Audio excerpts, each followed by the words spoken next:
Innal hamdalillah nahmaduhu wa nasta'inuhu wa nastaghfiruh wa na'udzu billahi min syururi anfusina wa min sayyiati a'malina. May yahdihillahu fala mudilla lahu wa may yudlil fala hadiya lahu. Asyhadu an la ilaha illallah wahdahu la syarika lah wa asyhadu anna Muhammadan abduhu wa rasuluh. Allahumma shalli ala Muhammadin wa ala alihi wa sahbihi wa man tabi'ahum bi ihsanin ila yaumil amma ba'd. Bapak-bapak, ibu-ibu, adik-adik, jamaah Masjid Nur Hidayah yang dimuliakan oleh Allah Subhanahu wa taala. Alhamdulillah, mari senantiasa bersyukur pada Allah Subhanahu wa taala yang dengan limpahan rahmat kasih sayangnya kita pada malam hari ini bisa melaksanakan kegiatan rutin, yaitu mengaji atau thalabul ilmi setiap malam Senin ya. Mudah-mudahan Allah Subhanahu wa taala menerima amal ibadah kita semua. Dan mari kita mulai kajian malam hari ini dengan baca doa terlebih dahulu. Bismillahirrahmanirrahim. Raditu billahi rabba wa bil islami dina wa bi Muhammadin nabiyya wa rasula. Rabbi zidni ilma warzuqni fahma. Selanjutnya malam hari ini Ustadz Dwi pamit ya, karena beliau pergi ke Cilacap ya, ke tempat mertuanya sedang sakit. Seperti biasa ini saya menggantikan, dan seperti biasanya saya memilih murojaah saja, memilih untuk mengulang materi yang sudah pernah disampaikan. Kita akan mengulang surat At-Tin ya. Surat At-Tin menika surat urutan 95, termasuk surat Makkiyah ya, surat yang turun sebelum Rasulullah Muhammad SAW berhijrah ke Madinah. Ya, ini terdiri atas 8 ayat. Baik, sebelum kita pelajari, mari kita baca dahulu ya. Saya dulu kemudian ditirukan. A'udzu billahi minasyaitonir rajim.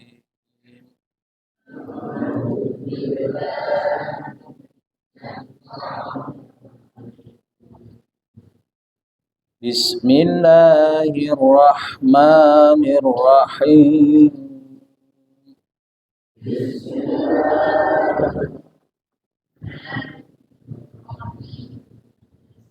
Wattini wazzaitun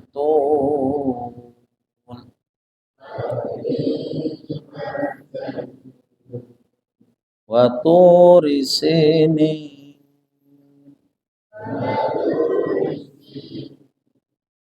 wa hadzal baladil amin.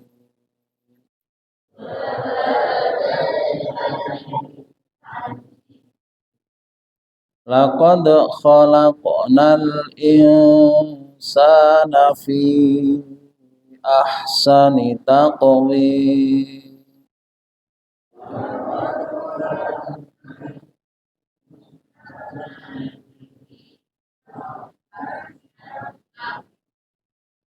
Tsumma radadnahu asfala safilin.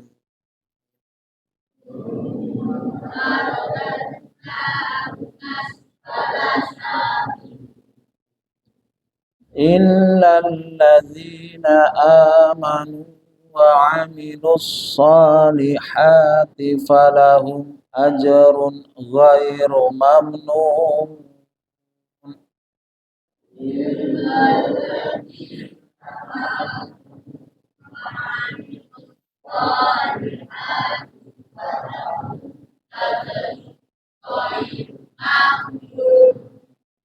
Fama yukadzibuka ba'du biddin.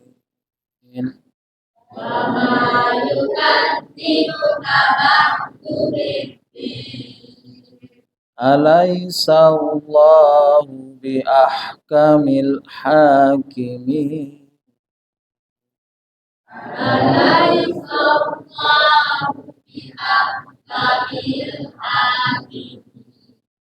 Baik, sekarang dengan artinya ya. Bismillahirrahmanirrahim.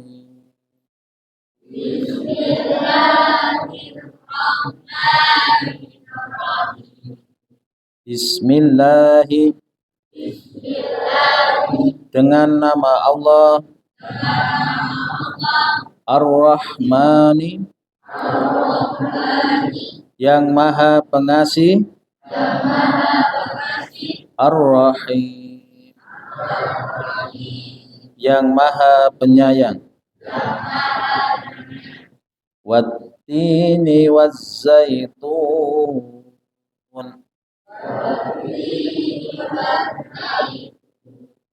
Wattini demi tin, wazzaitun dan zaitun, waturi sinin,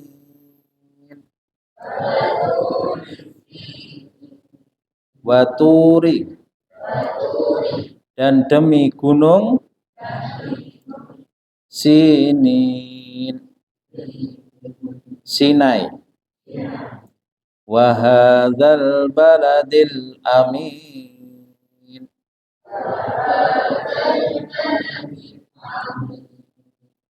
wa hadzal baladi dan demi negeri ini, al amin yang aman. Laqad khalaqnal insana fi ahsani taqwim.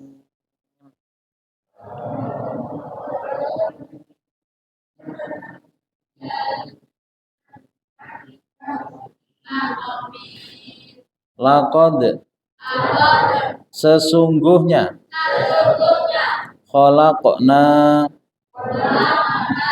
kami telah menciptakan al-insana manusia fi dalam ahsani sebaik-baik taqwim bentuk. Tsumma radadnahu asfala safilin.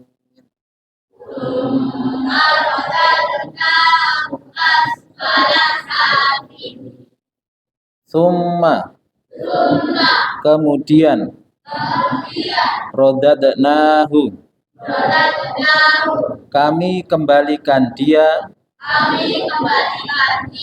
asfala safilin ke tempat yang paling rendah.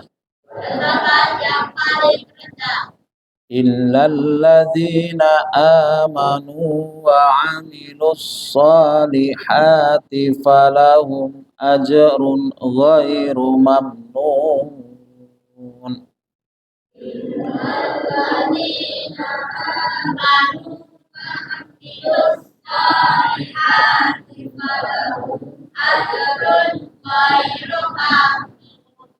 Illa kecuali alladzina orang-orang yang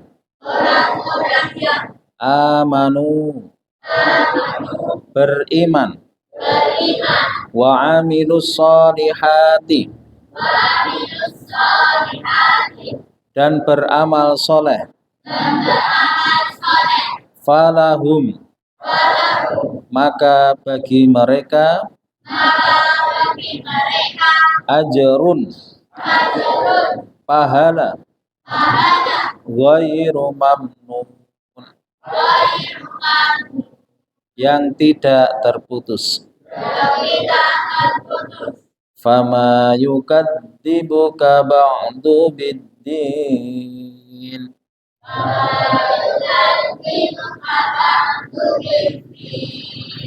Fama maka apakah yukadzibuka,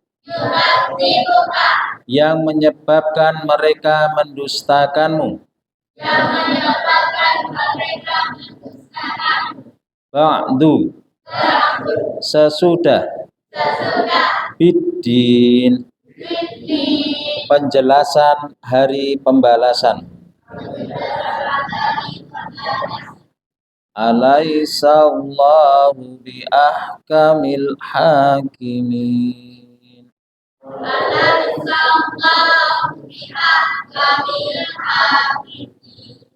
Alaihissallah, bukankah Allah, bi ahkami, seadil-adilnya, al-hakimin, para hakim. Ya, alhamdulillah sudah kita baca ya Bapak-bapak Ibu-ibu. Jadi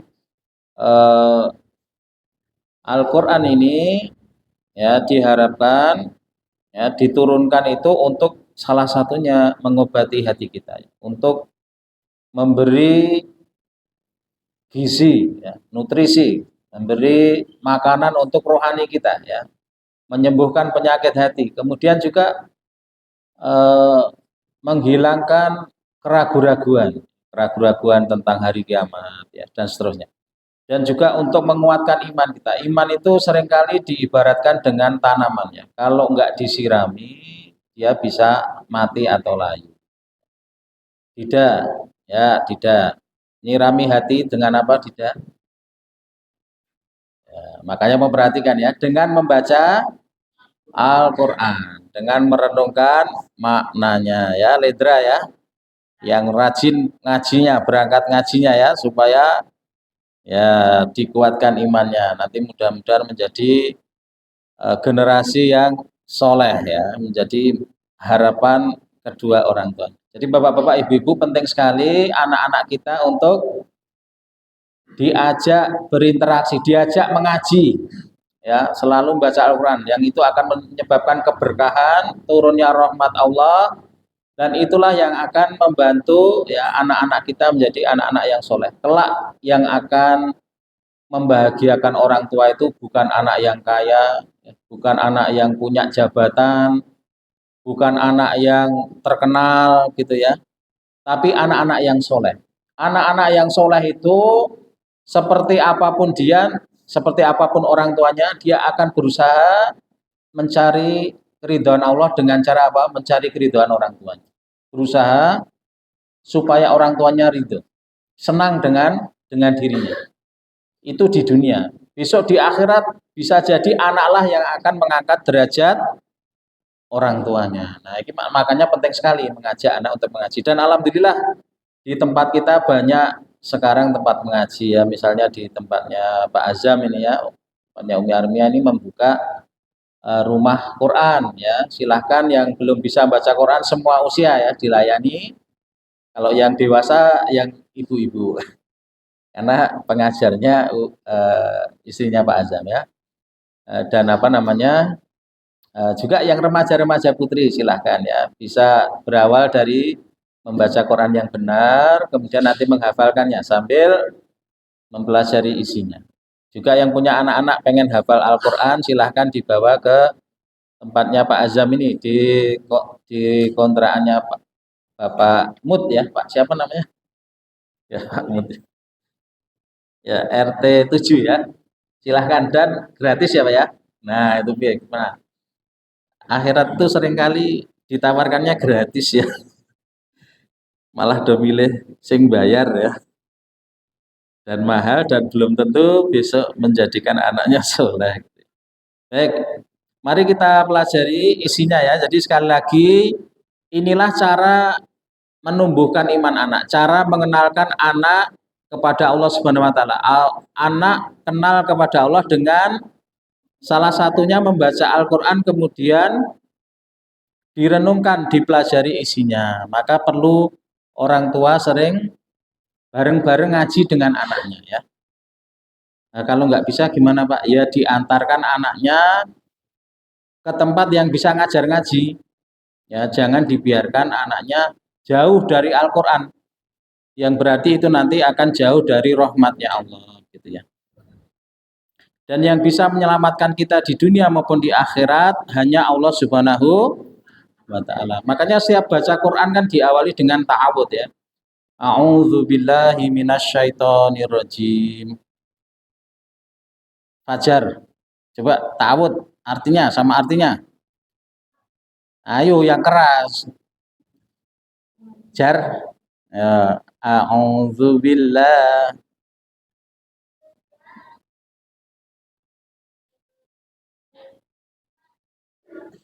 A'udzu aja. A'udzu billah.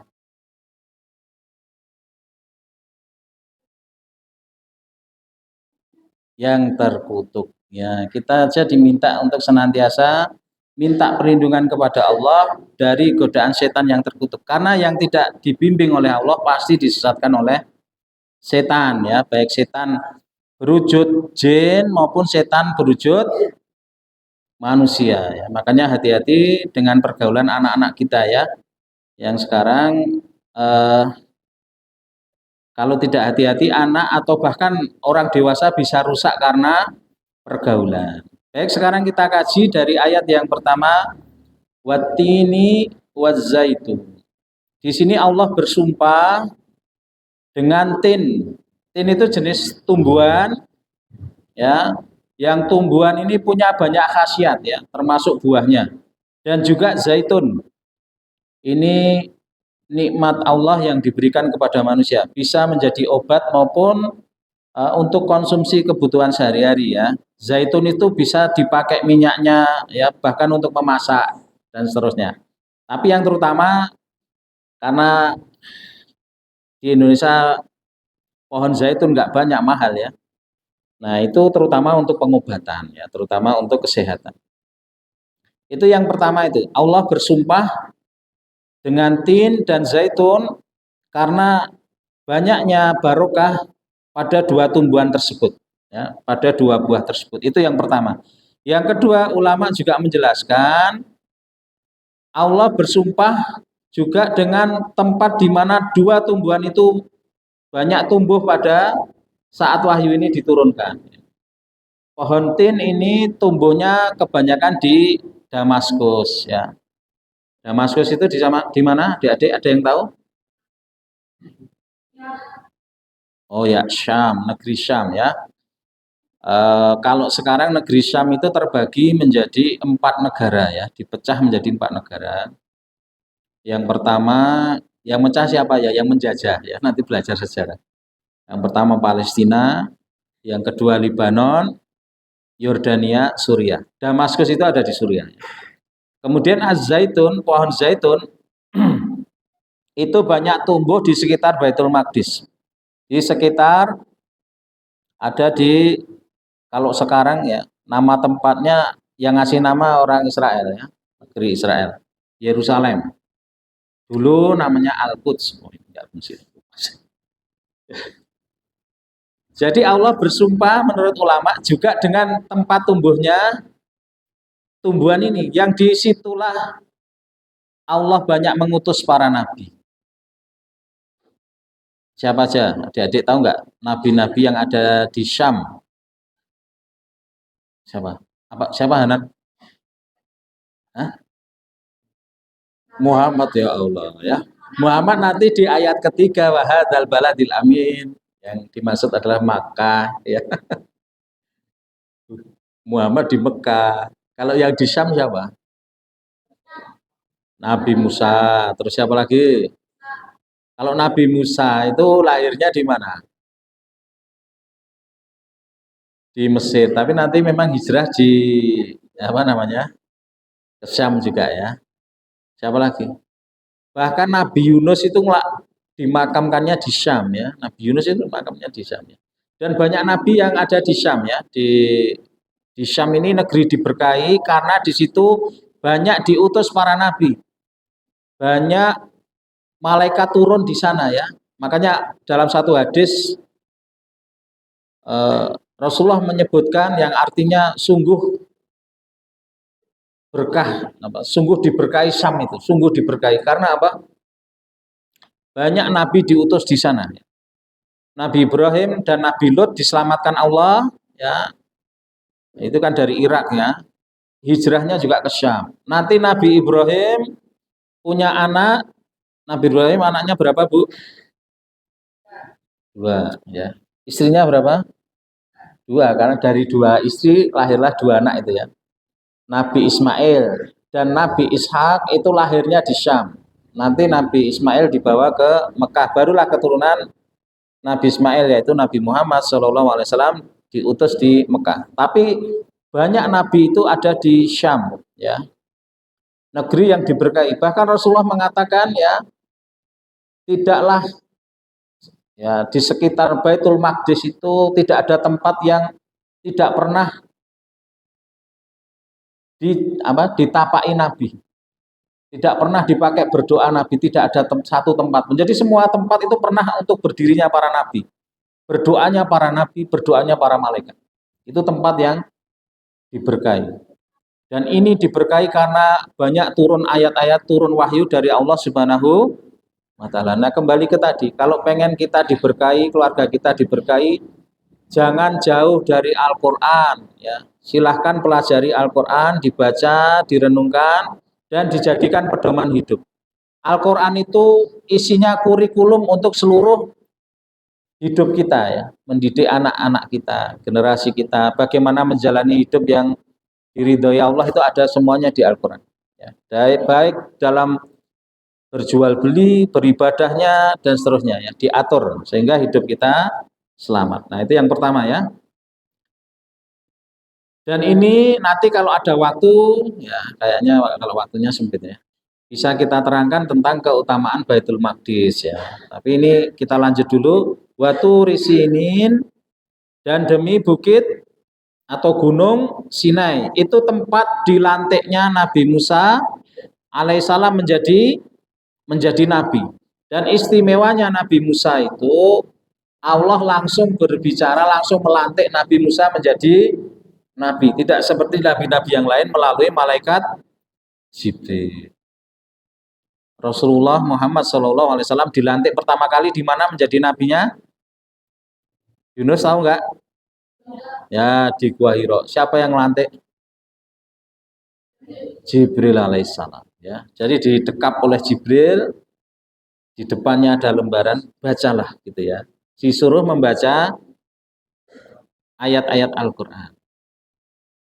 Kemudian Rasulullah menjawab, saya tidak bisa membaca gitu ya.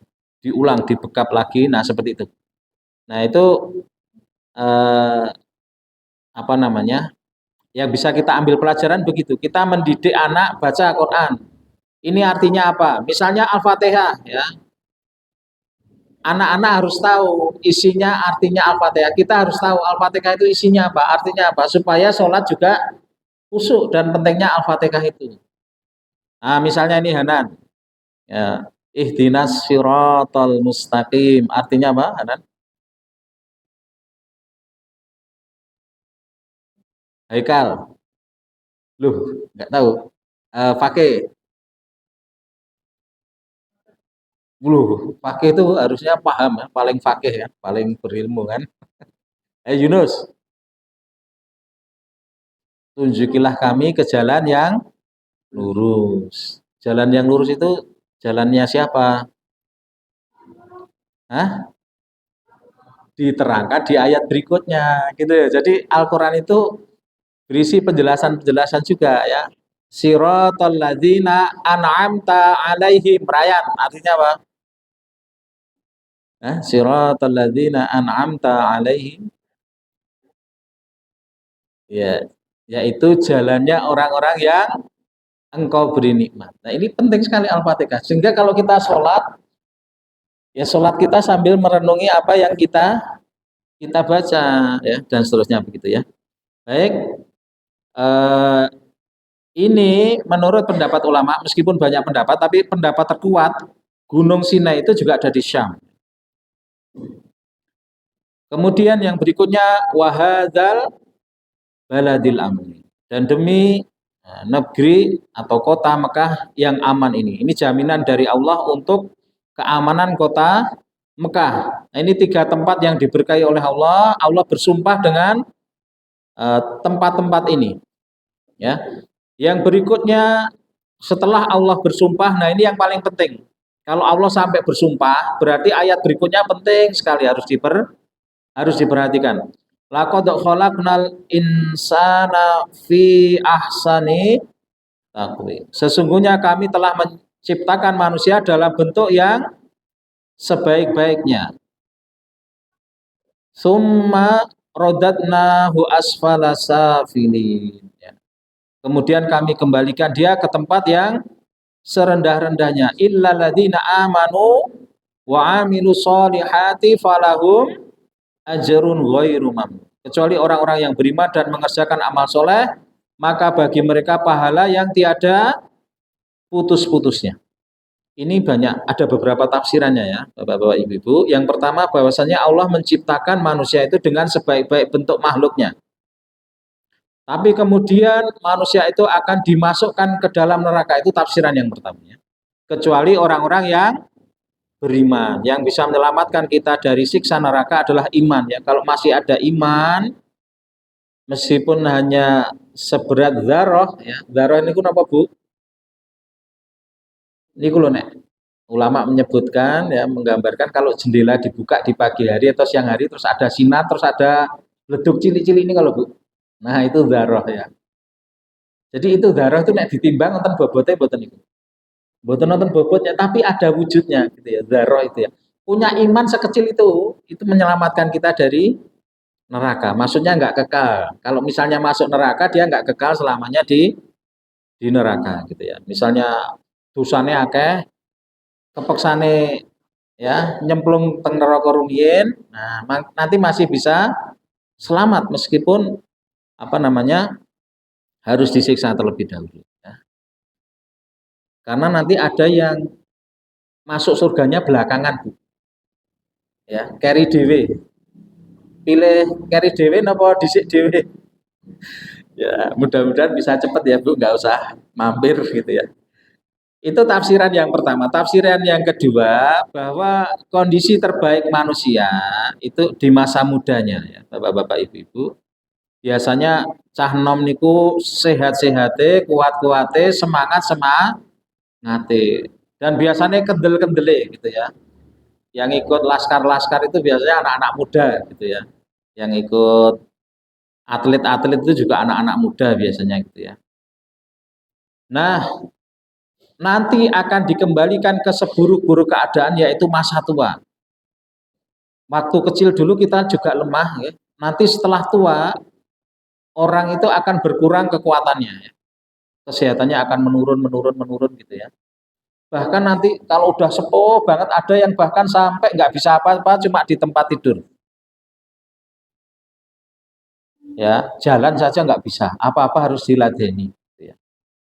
Kira-kira enak mana, Bu? Ngerumat anak kecil atau berbakti sama orang tua yang sudah sepuh banget? Nah, itulah agungnya Islam ya. Meletakkan berbakti kepada orang tua itu di pintu utamanya surga. Surga paling tengah pintunya itu ya, pintu utamanya itu. Kita kalau bertamu kan biasanya di pintu tengah ya, di pintu utama kan gitu ya. Itu pada berbakti kepada ibu bapaknya. Kalau ada ibu bapak masih punya, berarti masih punya apa? Pintu utama ya. Ya, kalau sudah meninggal ya didoakan atau beramal, maksudnya sedekah untuk orang tuanya. Seperti itu ya. Makanya pentingnya mendidik anak menjadi anak soleh itu yang bisa berbakti sama ibu bapaknya itu ya, nggak mesti orang kaya, nggak mesti terkenal ya. Kalau dia anak yang soleh dia akan berbakti meskipun orang tuanya sudah tidak punya harta, meskipun orang tuanya sudah tidak punya kekuatan lagi. Nah, gitu ya, Ibu Bapak. Nah, itulah yang menurut ulama ya, termasuk Ibnu Abbas radhiyallahu anhuma itu menafsirkannya begitu. Sejelek-jelek keadaan adalah di waktu tua. Maka Berlaku hukum begini ibu-ibu, bapak-bapak. Kalau masa muda kita itu untuk kebaikan, beramal soleh illalladzina amanu tadi ya, wa amilus solihati falahum ajrun ghairu mamnun. Maka ketika mudanya ya seperti misalnya Pak Masudi ya dulu dakwah kemana-mana ke masjid-masjid ya ngurusi wakaf-wakaf masjid. Sekarang sudah sulit ya Pak Masudi ya. Ya naik motor aja pelan-pelan ya dan seterusnya. Itu ganjarannya tetap dicatat dulu di masa mudanya aktif seperti itu masih dicatat ya. Karena sekarang udah nggak mampu. Tapi kalau diberi kemampuan mesti akan seperti itu lagi. Ibu-ibu juga begitu. Ya, biasanya waktu mudanya berangkat pengajian, ini kira masih muda semua atau ibu-ibu ini ya? Masih 20 tahun semua ya. Ya, ibu-ibu pas muda berangkat pengajian, ya pagi sholat duha, terus punya duit sedekah ya.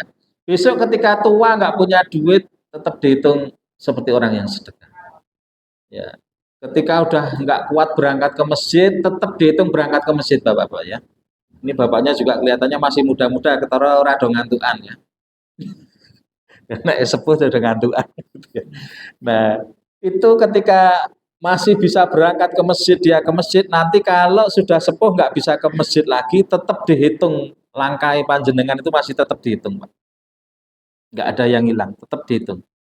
Makanya mari gunakan masa sehat kita untuk beramal.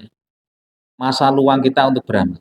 Rasulullah SAW menyampaikan ya, idza maridal abdi aw safara kutiba lahu mislu ma kana ya'malu muqiman sahiha. Jika seorang hamba sakit atau bersafar, maka dicatat baginya semisal keadaan ketika ia beramal saat mukim atau sehat. Makanya mumpung sehat, kuat, amal sebanyak-banyaknya. Nanti ketika sakit atau sedang perjalanan sehingga banyak amal nggak dikerjakan, tetap dicatat Pak. Ya, baik saya kira sampai itu dulu ya karena ini sudah mau isya. Kemudian ini ada saudara kita ya Mas Michael ini sudah selesai kuliahnya ya sudah wisuda hari Kamis kemarin ya Mas Michael ya. Kita ucapkan selamat ya barokallah, mudah-mudahan ilmunya bermanfaat ya, mudah-mudahan apa namanya nanti akan semakin baik dalam beramal. Nah ini Mas Michael kemudian akan balik ke kampung halamannya. Kampung halamannya kemana nanti biar dijelaskan sama Mas Michael ya. Dia mau pamitan pada kesempatan malam hari ini karena besok sudah berangkat ya. Ya, monggo Mas Michael.